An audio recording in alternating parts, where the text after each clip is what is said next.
That wasn't me playing, by the way. I was just listening to that. Now I'm gonna play it.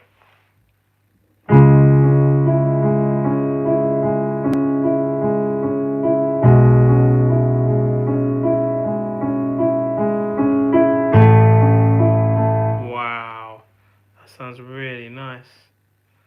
Wish you could record that. You have to go to 172 then.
That one.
Okay, in this tutorial, we're going to ask AI how to create a Spotify track, because I think it's about time that JC Audits did that. So let's have a look.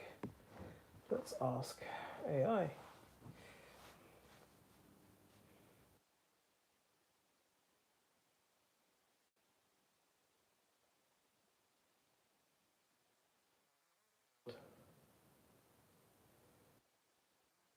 What can I help you with, Carl? To get information on how to create a Spotify track and how to upload my pictures and how to get publicity for Spotify and maybe get paid one day. That's a big topic with a few different parts. Let's take them one at a time. First off, are you talking about releasing a music track on Spotify? And by pictures, do you mean cover art for it? Yes, that's correct. Got it. So for that, you'd actually need a distributor since artists can't upload directly to Spotify themselves. Want me to walk through the whole process from recording to getting paid? It's a bit involved, so I'll keep it as a clear step-by-step rundown. Yeah, okay, go on then. All right, here's the rundown. Step 1. You finish and master your track, ideally as a WAV file, since that's the quality distributors want. Step 2. You create your cover art, a square image, usually 3000 by 3000 pixels. No logos from Spotify or other platforms allowed on it. Step 3. You pick a distributor, since Spotify doesn't accept uploads directly from individual artists. Popular ones are DistroKid, TuneCore, and CD Baby. These yearly fee or take a small cut of royalties. Step 4, you upload your track and artwork through that distributor, set a release date, and they push it out to Spotify and usually other platforms too, like Apple Music. And step 5, once it's live, that's when the publicity and promotion side kicks in. Want me to go deeper on choosing a distributor or move on to the promotion and getting paid part? Promotion and getting paid part. Sure. So for promotion, the big one is Spotify for Artists, a free tool where you claim your artist profile, pitch unreleased tracks for playlist consideration, and see your streaming stats. Beyond that, most success comes from outside Spotify, sharing on social media, especially short clips on TikTok or Instagram Reels, since those really drive discovery now. As for getting paid, Spotify pays your distributor based on streams, and the distributor passes that along to you. Though the payout per stream is famously tiny, so it really only adds up with serious volume of plays. Want me to go into how much you'd actually realistically earn, or how playlist pitching works?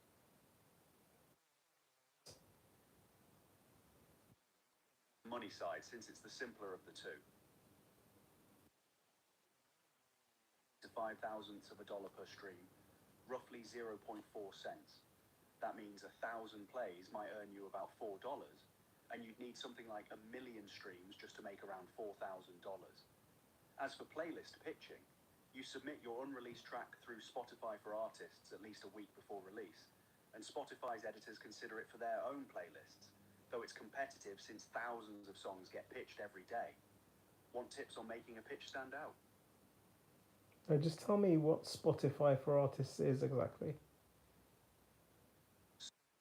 Artists is the free official dashboard where you, as the artist, manage your presence on Spotify. It lets you verify and customize your artist profile with photos and a bio, see detailed stats on who's listening and where, and it's also where you pitch upcoming tracks to Spotify's editorial team for playlist consideration. Basically, it's your control center for everything related to your Spotify presence. Related to Spotify in that it's owned by Spotify, or who's it owned and controlled by? And run entirely by Spotify itself, it's their own official tool, not a third-party service. So any artist can sign up for it directly through Spotify at no cost.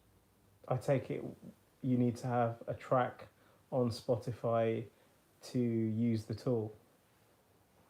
Actually, you can sign up even before releasing anything. It just verifies you as the artist once a track tied to your name goes live. So you could set up your profile early, then once your distributor gets your first track onto Spotify, you claim it and you're off. How do you actually claim it? You'd record through Spotify for artists using your name. Once your track is live, you search for your artist profile there, and Spotify checks you're really you, sometimes through your distributor, sometimes by other verification like a code, sent to an associated email or social account. Once approved, that profile becomes yours to edit and see stats for.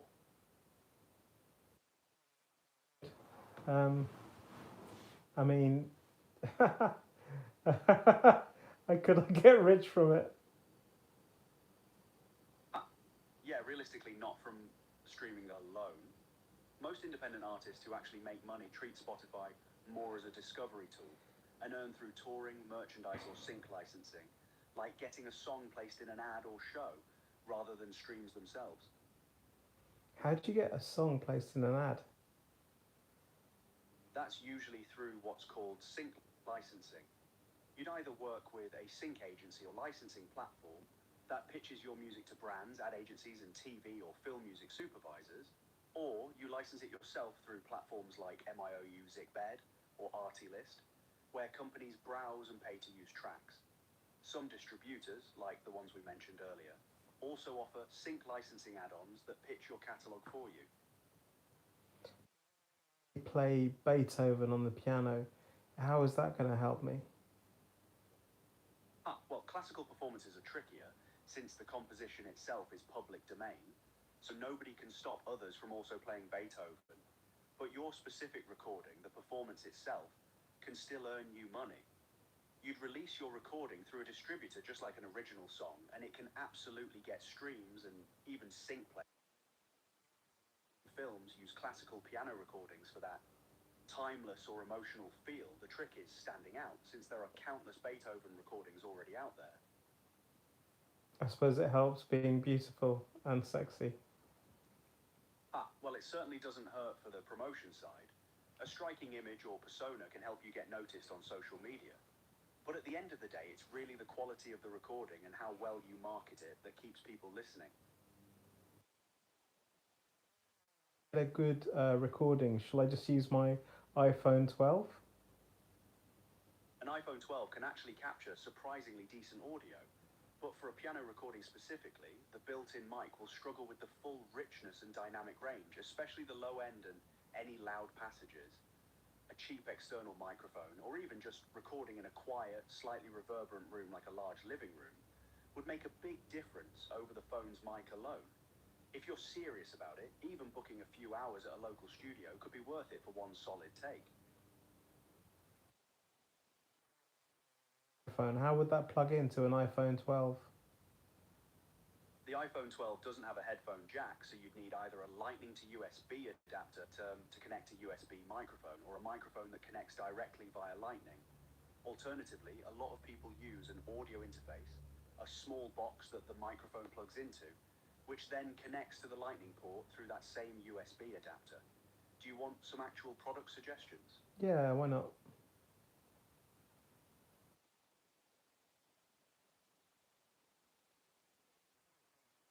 The Shure MV88 plugs straight into the iPhone's Lightning port and is specifically praised for piano recording. The Rode Video Mic Me-L is another direct plug-in option that's well reviewed for capturing good quality sound on the phone itself. Either would be a solid step up from the built-in mic without needing a full separate interface setup. Which is the cheapest of the two?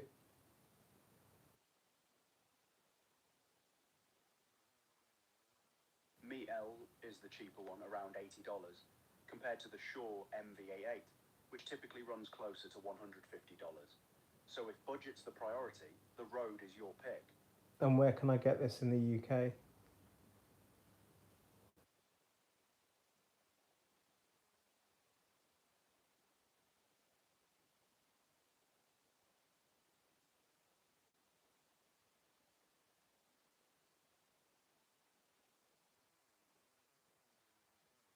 Price suggested, around £50 to £58.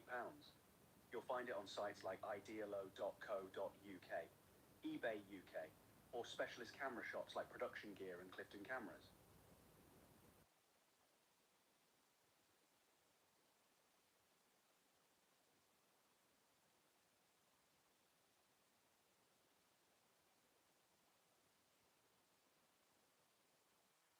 Do you have my location for that when it's really an online merchandiser you came up with? Fair point. Honestly, I didn't strictly need it. I could have just searched buy in the UK without knowing exactly where you are. I grabbed your location partly out of habit since you mentioned the UK. But you're right, it wasn't essential here.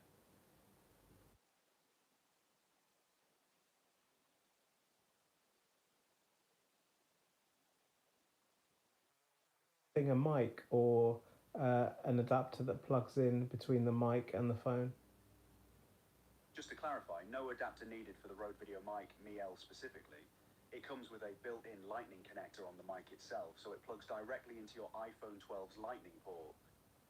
And how many microphones are there in that? And does it have good stereo separation with mics pointing in different direction? Or is it omnidirectional, unidirectional? What is it?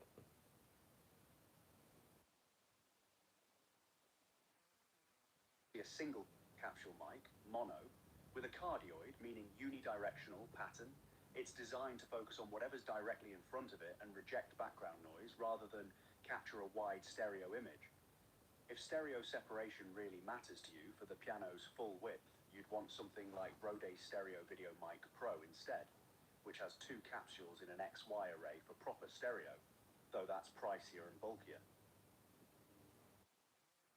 Recording not from an acoustic piano, but a Yamaha Clavinova CLP. So does that change the picture a bit?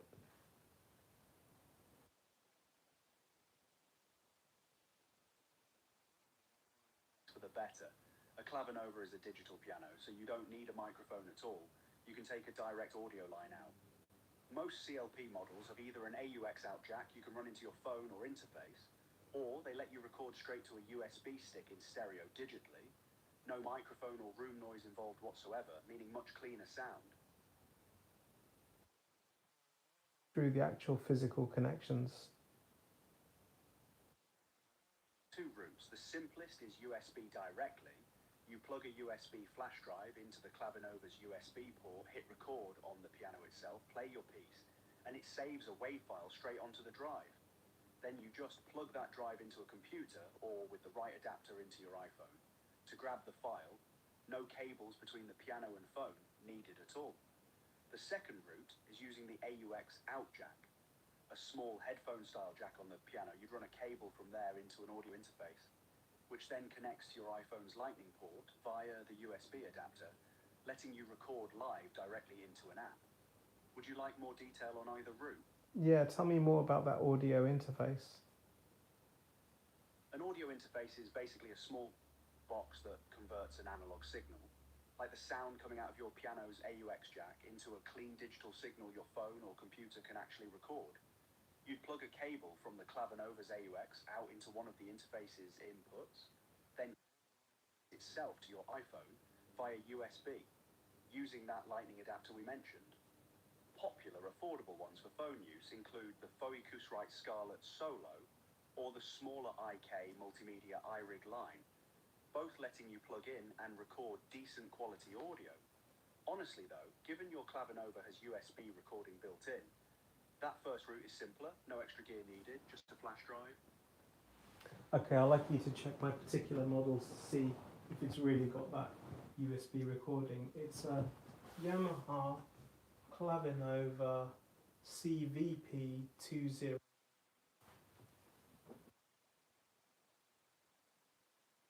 So this is where it gets a bit more complicated. Your CVP2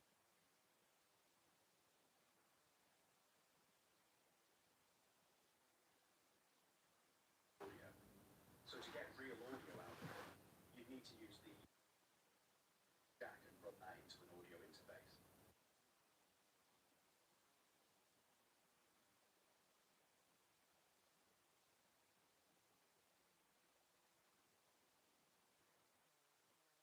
Does it have on the Clavinova that I've got a little logo saying USB on it?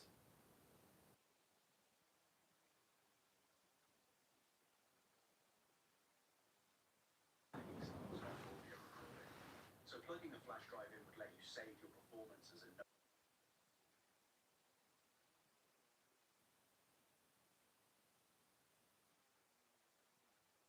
jack into an audio interface.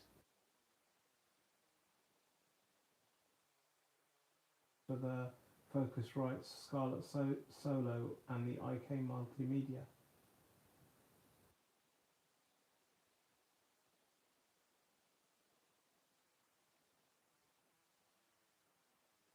Third generation, or about £109 for the newer fourth gen. Comes in a bit pricier at around £129 to £146. Honestly, more popular choice for plugging your Clavinova's line out straight into your iPhone.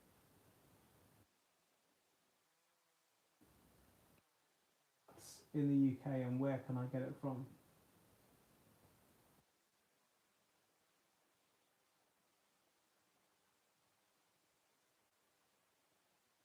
On Amazon UK, or through specialist shops like Guitar.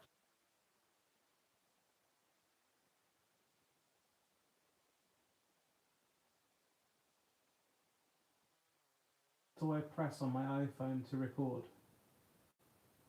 You'd need phones, built-in voice messaging work fine, and detect the interface as an input or the record button, the red circle, and it'll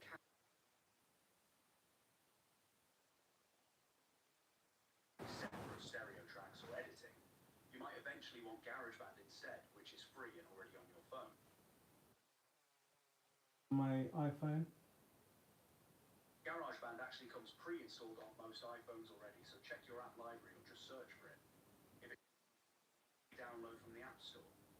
Come on, really? On my iPhone 12? Could you check that, please?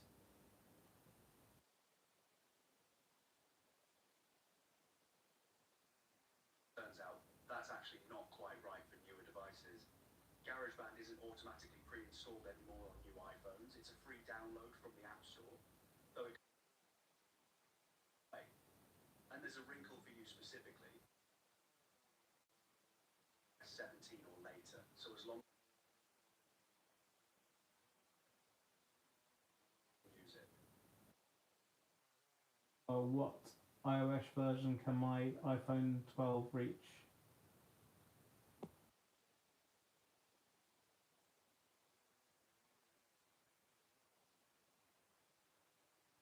7, launching this coming September. So 17 minutes.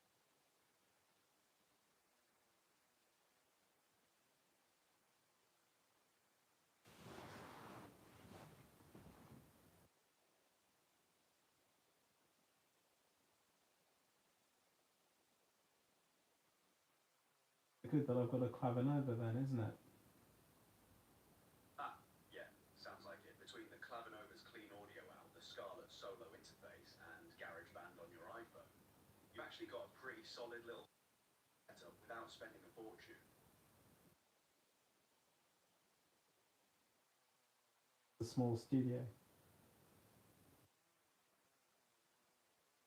Really close. Clean digital sound already, you're skipping the biggest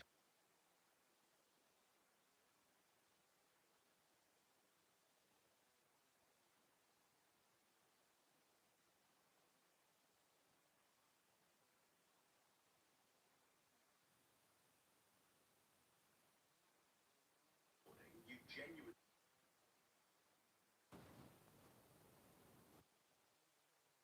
That's right, but it's just a single instrument, so what could go wrong?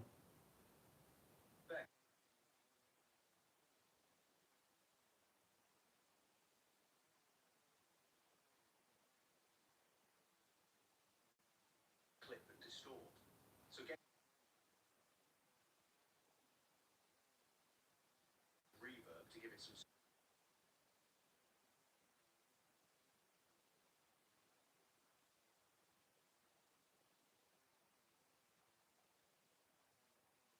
tweaks, make the clearer, and just so it's not too quiet or too loud compared to other tracks on Spotify. And the Clavinova output to stop some of those problems from occurring. Good here directly. Most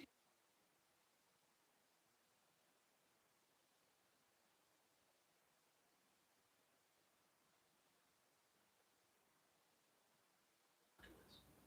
As for levels, the AUX out is usually a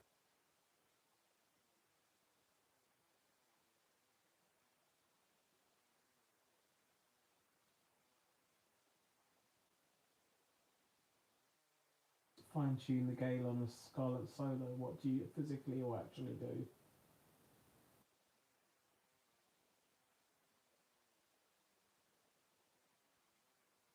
piece while watching the small light near the knob. It usually glows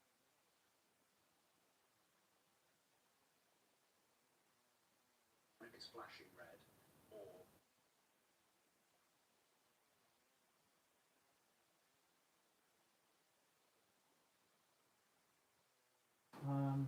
That's pretty good, actually. Thanks for your help. you've got a solid plan now. Good luck with the recording and enjoy your Beethoven.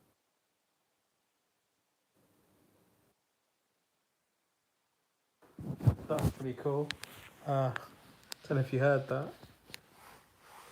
That large language model helped me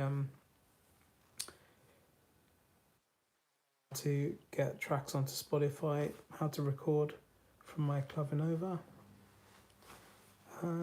Yeah, I have to buy something called a Scarlett Solo, which is a mic that will plug into my iPhone. But yeah, it could work.